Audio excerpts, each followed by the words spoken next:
మానవుల ఆవిర్భావం అనేది ఒక సంక్లిష్టమైన పరిణామ ప్రక్రియ. ఇది భూమి ఏర్పడిన కొన్ని బిలియన్ సంవత్సరాల నుండి కొనసాగుతూ వచ్చింది. ఈ వీడియోలో ఈ రోజు నుండి 250 మిలియన్ సంవత్సరాల క్రితం జరిగిన ఒక పెద్ద ఉల్కాపాతం ఘటనతో మొదలవుతుంది.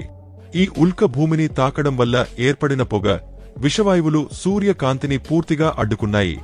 ఫలితంగా భూమి మొత్తం చీకటిలో మునిగిపోయింది మరియు విషవాయువులు నలుమూలలా వ్యాపించాయి. ఈ ఘటన కారణంగా భూమిపై 20 కిలోగ్రాములకు పైగా బరువు ఉన్న 95% భారీ జీవులు పూర్తిగా అంతరించిపోయాయి. ఈ సంఘటనతో డైనోసార్ల యుగం ముగిసిపోయింది. అయితే ఈ విపత్తు కొన్ని జీవులకు కొత్త అవకాశాన్ని తెచ్చిపెట్టింది. మిగిలిన 5% జీవులు, ముఖ్యంగా క్షీరదాలు, మామల్స్, ఈ విపత్తు నుండి తప్పించుకున్నాయి. ఈ క్షీరదాలు భూమి లోపల గుహలు, రంధ్రాలలో నివసిస్తూ చిన్న చిన్న కీటకాలను ఆహారంగా తీసుకునేవి. ఈ విపత్తు తర్వాత కొన్ని లక్షల సంవత్సరాలలో భూమి మళ్లీ జీవనానికి అనుకూలమైన వాతావరణంగా మారింది. కొత్త జాతుల చెట్లు, మొక్కలు పుట్టుకొచ్చాయి. ఈ సమయంలో అడాప్టివ్ రేడియేషన్ అనే పరిణామ ప్రక్రియ ద్వారా మిగిలిన 5% జీవుల నుండి ప్రైమేట్లకు చెందిన కొత్త జాతులు ఆవిర్భవించాయి. 6 కోటి సంవత్సరాల క్రితం కోతుల లాంటి జీవులు పుట్టాయి. ఇవి పంజాల స్థానంలో గోళ్లను కలిగిన మొదటి క్షీరదాలు. ఇవి ఈ రోజు ఉన్న అన్ని ప్రైమేట్ జాతుల పూర్వీకులుగా పరిగణించబడతాయి. ఈ ప్రైమేట్లు ఇతర జీవులతో పోలిస్తే చాలా భిన్నంగా ఉండేవి. ఈ సమయంలో వాటి తలలో స్పైనల్ కార్డ్ను మెదడుకు కలిపే ఫోరామెన్ మాగ్నమ్ అనే రంధ్రం క్రమంగా తల యొక్క వెనుక భాగం నుండి మధ్య భాగానికి మారింది. ఈ మార్పు వల్ల అప్పటివరకు 4 కాళ్లపై నడిచే జీవులు వంగ నడవడం ప్రారంభించాయి. 5 కోటి సంవత్సరాల క్రితం భూమి వాతావరణంలో నిరంతర మార్పులు, టెక్టానిక్ ప్లేట్ల కదలికలు జరిగాయి. ఈ కదలికల వల్ల ఆఫ్రికాకు అతుక్కుని ఉన్న భారతదేశం క్రమంగా విడిపోయి ఆసియాకు చేరి అతుక్కుంది. ఈ ఘటన హిమాలయ పర్వతాల ఏర్పాటుకు దారితీసింది. ఇందులో ప్రపంచంలోనే అత్యంత ఎత్తైన మౌంట్ ఎవరెస్ట్ ఉంది. ఈ పర్వతాల ఏర్పాటు భూమి వాతావరణాన్ని పూర్తిగా మార్చివేసింది. హిమాలయాలపై సంవత్సరాల తరబడి మంచు కురవడం వల్ల రాళ్ల గుట్టలు హిమాలయ పర్వతాలుగా రూపొందాయి.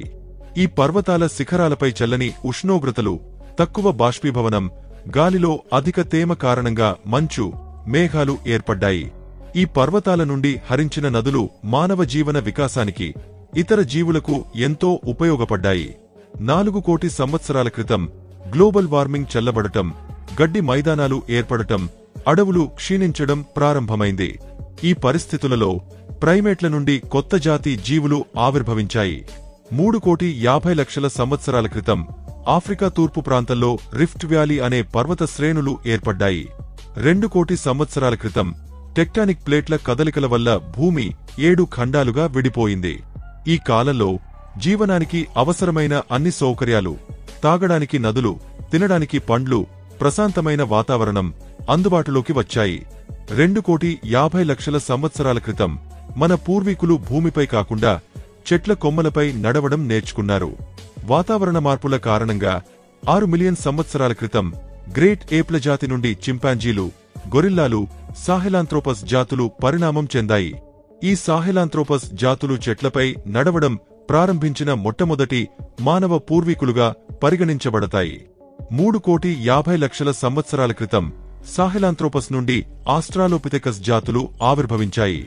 ఈ జాతులకు చిన్న మెదడు, పొడవైన దవడలు ఉండేవి మరియు ముక్కు, చెవులు, కళ్ళు బాగా అభివృద్ధి చెందాయి. 3 కోటి సంవత్సరాల క్రితం ఆస్ట్రాలోపిథెకస్ జాతులు ఆర్డిపిథెకస్ జాతులుగా పరిణామం చెందాయి. ఈ జాతులు చెట్ల నుండి భూమిపైకి వచ్చి 2 కాళ్లపై నడవడం ప్రారంభించాయి. వీరు 5 అడుగుల ఎత్తు, 50 కిలోగ్రాముల బరువు కలిగి ఉండేవారు. మొదట్లో వీరు వంగ నడిచేవారు, కాని కాలక్రమంలో చెట్లపై నడవడం నేర్చుకున్నారు. 2 కోటి 3 లక్షల సంవత్సరాల క్రితం ఆర్డిపిథెకస్ నుండి హోమో హెబిలిస్ జాతులు పరిణామం చెందాయి. హోమో హెబిలిస్ జాతులు పెద్ద మెదడు సైజు కలిగి ఉండడం వల్ల వీరికి ఆలోచనా శక్తి ఎక్కువగా ఉండేది.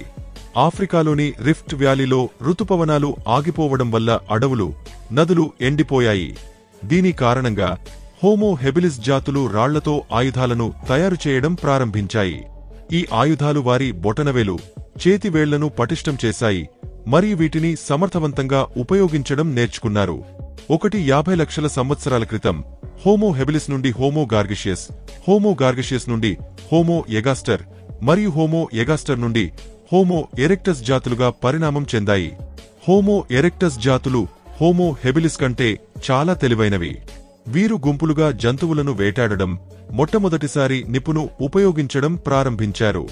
నిప్పు కనుగొనడం మానవ పూర్వీకుల గొప్ప ఆవిష్కరణగా పరిగణించబడుతుంది. నిప్పు వారికి చీకటి, అడవి జంతువుల నుండి రక్షణ కల్పించింది. ఒకే చోట ఉండడం, కలిసి తిరగడం వల్ల కుటుంబాలు ఏర్పడ్డాయి. వేటాడిన జంతువులను నిప్పుపై కాల్చి తినడం వల్ల ఆహారం త్వరగా జీర్ణమై పోషకాలు శరీరానికి వేగంగా అందాయి మరియు మెదడు చురుకుగా పనిచేయడం ప్రారంభించింది. 2 లక్షల సంవత్సరాల క్రితం మన పూర్వీకులు 95% మానవ రూపంలోకి పరిణామం చెందారు. వారి స్వరపేటిక లారింగ్స్ గొంతు పైభాగం నుండి కిందకు షిఫ్ట్ అయింది. దీని ఫలితంగా వారు మాట్లాడే సామర్థ్యాన్ని పొందారు. ఈ జాతులను హోమో సేపియన్స్ అని పిలుస్తారు.